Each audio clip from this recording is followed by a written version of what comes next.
Okay, Kiki, it's your turn to tell one now. All right, here goes.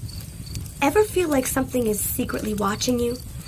You don't know what it is, but you could swear that whatever's out there just doesn't like you very much at all, and is just waiting to do something about it. Are you talking about somebody or something?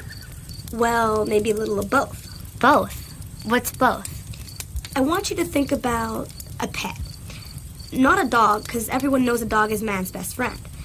But what about a cat? Ancient Egyptians thought cats were gods. Other people thought they were witches in disguise. Are they good? Or evil? Or something else?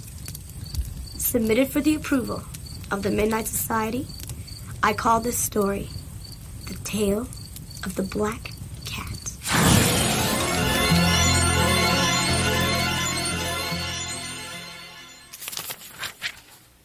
Jane was reading a book in the den when she sensed something behind her. Her skin prickled, and she felt a chill even though it was a hot summer night. It seemed as if there was something big and dark coming up behind her, staring at her, reaching for her. She gave a cry of fear and dropped the glass of soda she'd been holding. She whirled around. There was a big black cat sitting on the floor, watching her with its yellow eyes. "Where did that come from?" Jane cried out. Her older brother Gordon was sitting close by. "I found him in the street," said Gordon. "Mom said I can keep him if we take care of him. I'm going to call him Sooty." Jane shivered. "There's something weird about him." Gordon laughed at her. "What a wimp," he said. Jane told herself it was just her imagination. Sooty was only a cat. But it seemed like every day she had the sense of being watched. When she looked around, she always found the cat glaring at her, hissing and twitching his tail from side to side. He really was creepy. The worst part was having to feed Sooty and change his litter box. He'd lurk nearby, yowling and spitting. It got so she hated going near him. So a lot of times, she'd pretend she fed him when she really hadn't. When the cat rubbed against her, she kicked him away. She shut him outside as often as she could, even when it was raining. A couple of days later, some strange, bad things started happening. She left her school books on her table, and when she returned, several of the pages were slashed. She left a video lying on top of a bookcase, and the tape was pulled out and ripped to shreds. She found a mysterious gash in one of her dresses in the closet. A mirror fell off the wall and smashed while she was out of the house. And an old rag doll that she'd had since she was just a little kid suddenly disappeared. She couldn't find it anywhere. Jane always kept the door of her room closed, so she knew that the cat couldn't get in. She wondered if Gordon was playing pranks on her. He swore he hadn't done anything, and he promised that he never let Sooty into her room. Jane started to feel as if she was going crazy. Then one morning, she woke up and felt something heavy on her chest. She felt as if she could hardly breathe. She opened her eyes, and Sooty was lying there staring at her. Jane gave a muffled scream. The door of her room was shut tight. How did the cat get in? "Are you surprised, Jane?" said a voice in her head. "Didn't you know I could open doors? I can do lots of things." Jane stared at the cat in horror. "Yes," said the voice. "this is me talking to you. I decided it's time we had a chat." Jane felt her heart pounding.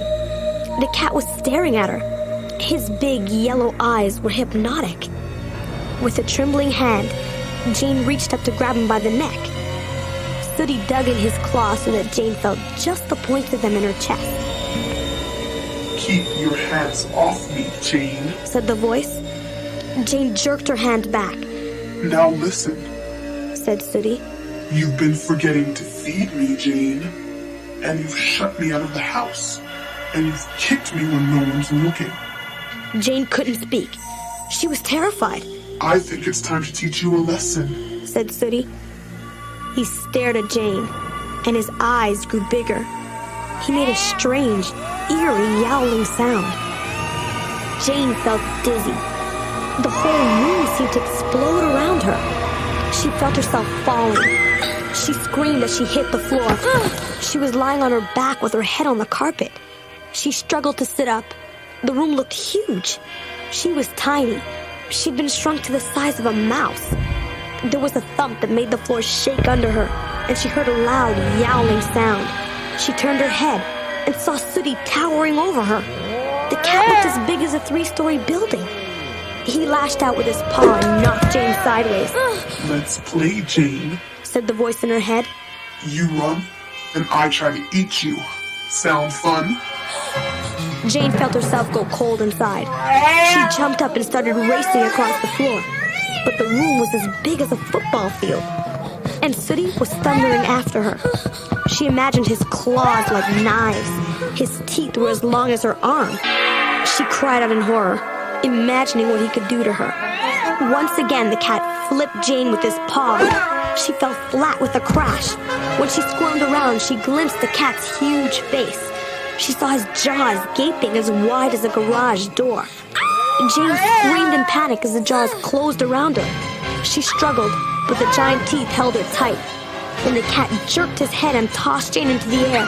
Jane heard herself screaming as the room whirled around her, and then the floor came rushing up from below. She was going to hit it so hard. There was a sudden roaring noise inside her ears. The room seemed to rush in, closing around her. Jane found herself back in her bed. She was her normal size again. The door of her room was opening, and her brother Gordon was walking in. "What's all the noise?" he said. "Is Sooty in here?" Jane blinked. She was shaking all over and wet with sweat. She looked down, and there was a cat sitting on her chest, giving her an amused look. Sooty stood up and stretched. He meowed and jumped down off the bed. He went to Gordon, rubbed around his ankles, then wandered out of the room. "You better get up," said Gordon. "You're going to be late for school." Jane had to calm herself down for a minute before she could get out of bed. She pulled on her clothes and stumbled downstairs. It had just been a nightmare, she told herself. A nightmare. That was all. But she was still shaken up inside.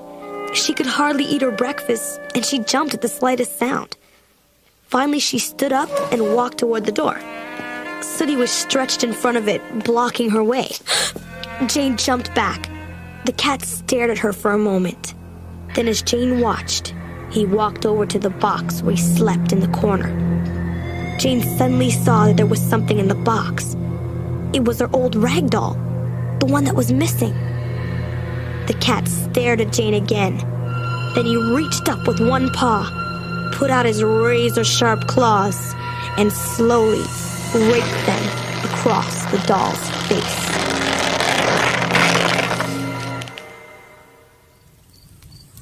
Wow, cool story, Kiki. Yeah, and the moral of the story is don't mess with felines. The thing is, I really like cats. Only I always get the feeling with mine that she definitely knows more than she lets on. You know?